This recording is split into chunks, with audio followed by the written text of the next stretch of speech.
ఉమ్మడి కరీంనగర్ జిల్లా వ్యాప్తంగా చివరి రోజు కుటుంబ సమగ్ర సర్వేలో కుటుంబాల లెక్కింపు స్టిక్కరింగ్ ప్రక్రియ కొనసాగుతోంది. ఇవాళ మధ్యాహ్నం వరకు దాదాపు 12 లక్షలకు పైగా కుటుంబాలకు స్టిక్కర్లు అంటించినట్లు సమాచారం. ఒక కరీంనగర్ జిల్లాలోనే దాదాపు 4.5 లక్షల కుటుంబాలకు స్టిక్కర్లు అంటించారు సర్వే సిబ్బంది. మరోవైపు రేపటి నుంచి ప్రతి కుటుంబంలోని సభ్యుల సామాజిక, విద్య, ఆర్థిక, కులగణనకు సంబంధించిన వివరాల సేకరణ జరగబోతోంది. ఇవాల్టి వరకు జరిగిన సర్వే వివరాలపై మరింత సమాచారం వెంకటేష్ అందిస్తారు.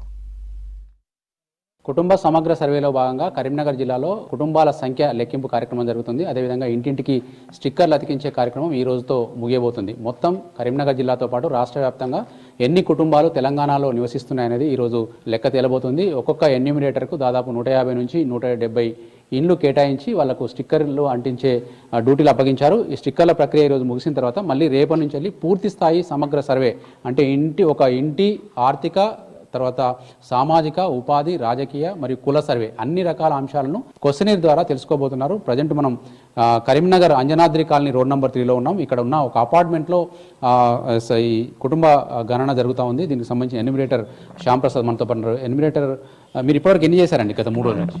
3 రోజుల నుంచి 150 కుటుంబాలు చేసినాం. అంటే రోజుకి యావరేజ్గా 50 చేస్తున్నాం. 50 చేస్తున్నాం. ఈ 3 రోజుల అనుభవంలో ఎట్లాంటి సమస్యలు ఎక్కువ ఎదురవుతున్నాయి, మీకు ఎట్లాంటి ఇబ్బందులు వస్తున్నాయి? మొన్న ఒక 2 ఇళ్ళు చూసినామండి. ఆయన వాళ్ళు అమెరికా వెళ్ళిపోయారు. వాళ్ళ ఇంటి పక్క వాళ్ళని అడిగితే ఫోన్ నెంబర్ ఇచ్చినా అక్కడ అమెరికా అది పనిచేయదు. వాళ్ళని డీటెయిల్స్ అని అడిగితే అంటే వాళ్ళ ఆధార్ కార్డు అవన్నీ కావాలంటే కష్టం. వాళ్ళు 2 నెలల తర్వాత వస్తారట. ఇలాంటి వాళ్ళని ఏం చేయాల్సి ఉంటుంది మరి? సర్వేలో వాళ్ళను ఇంక్లూడ్ చేయాలా, ఎక్స్క్లూడ్ చేయాలా? మీ అధికారులను అడిగితే ఏం చెప్తున్నారు వాళ్ళు? చేయాలి. ఆధార్ లోకల్ లేరు, వాళ్ళ రేషన్ కార్డు లేరు, వాళ్ళ పేరు వాళ్ళ ఏం తెలియదు. అట్లా ఒక్కొక్క 2 ఇండ్లు మాకు అట్లా జరిగినాయి. చాలా వరకు ఇంటి నెంబర్ ఒక ఇంటి నెంబర్ మీద 4-5 కుటుంబాలు, అంటే ఉదాహరణకు ఓనర్ ఒకరు ఉంటారు, రెంటెడ్ వాళ్ళు 4-5 కుటుంబాలు ఉంటాయి.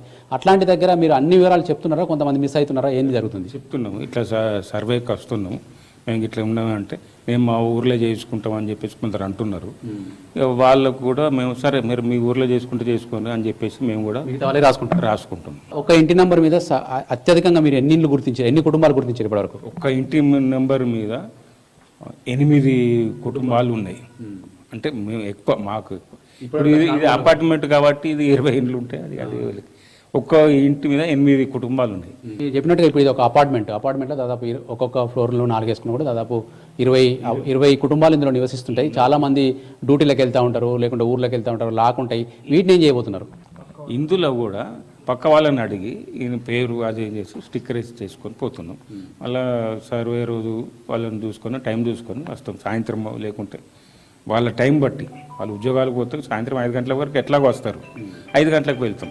అంటే సర్వే చేసేటప్పుడు ఇప్పటికైతే స్టిక్కర్ అయితే అంటు పెట్టేస్తాం. అడ్రస్ కరెక్ట్గా దొరుకుతున్నాయి మీకు ఇచ్చిన ఇంటి నెంబర్లు? దొరుకుతున్నాయి. ఈ అపార్ట్మెంట్కి సంబంధించిన ఒక ఓనర్ కూడా ఉన్నారు మనతో. సరే, ఇప్పుడు ఈ సమగ్ర సర్వే గురించి మీరు విన్నారా ఇప్పుడు ఇంతకుముందు? విన్నాను సార్. ఏం చేయబోతున్నారు వీళ్ళంతా? ఇందిరమ్మ ఇండ్లు డబుల్ బెడ్రూమ్ గురించే సర్వే చేస్తున్నారు అనుకుంటే నాకు మెయిన్ పాయింట్ తెలిసింది. కానీ అంటే ఇందులో ఉన్న క్వశ్చన్స్ ఉన్నాయి కదా, అదే కాంప్లికేషన్. అది అభ్యంతరకరమైన క్వశ్చన్స్ ఉన్నాయి, చూసిరా? ఉంటాయి కొన్ని ఉంటాయి కదా. ఏంటంటే ప్రతి ఇంట్లో ఇది ఉంది ఇది లేదా అనేది ప్రతి ఒక్కటి రాసుకుంటున్నారు కాబట్టి అదొకటి ఇబ్బందికరమే. అంటే ఆస్తిపాస్తులు అడిగితే చెప్పడానికి ఇబ్బంది అనిపిస్తుంది సార్. అదే అంటే అవన్నీ ఉంటాయి, ఆన్లైనే కదా. ఇప్పుడు దాచిపెట్టేది ఏం లేదు కదా, ఆన్లైనే కాబట్టి ప్రతిదీ గవర్నమెంట్ రిజిస్టర్ కావాల్సిందే కదా సార్. కార్ అయినా, బండి అయినా, ల్యాండ్ అయినా.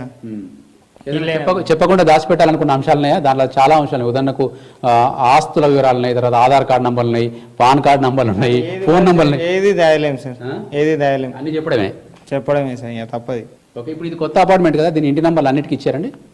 అలర్ట్ అయినాయి సార్, అలర్ట్ అయినాయి, మున్సిపల్ అలర్ట్ అయిపోయింది. ఓకే, ఇప్పుడు అపార్ట్మెంట్లో చాలా మంది సమగ్ర సర్వేకి వచ్చే రోజు కొంతమంది మిస్ అయ్యే అవకాశం ఉంటుంది. వాళ్ళకి ఏమైనా మీటింగ్ పెట్టి మీరు ఆ రోజు కంపల్సరీ ఉండాలని చెప్పి ఏమైనా అనౌన్స్మెంట్ చేయబోతున్నారా? స్టిక్కర్ మీరు ప్రతి డోర్కి స్టిక్కర్ అంటే ఇస్తారు కదా, దాన్ని బట్టి అలర్ట్ అయి ఉండడం ఇంకా తప్పదు కదా సార్.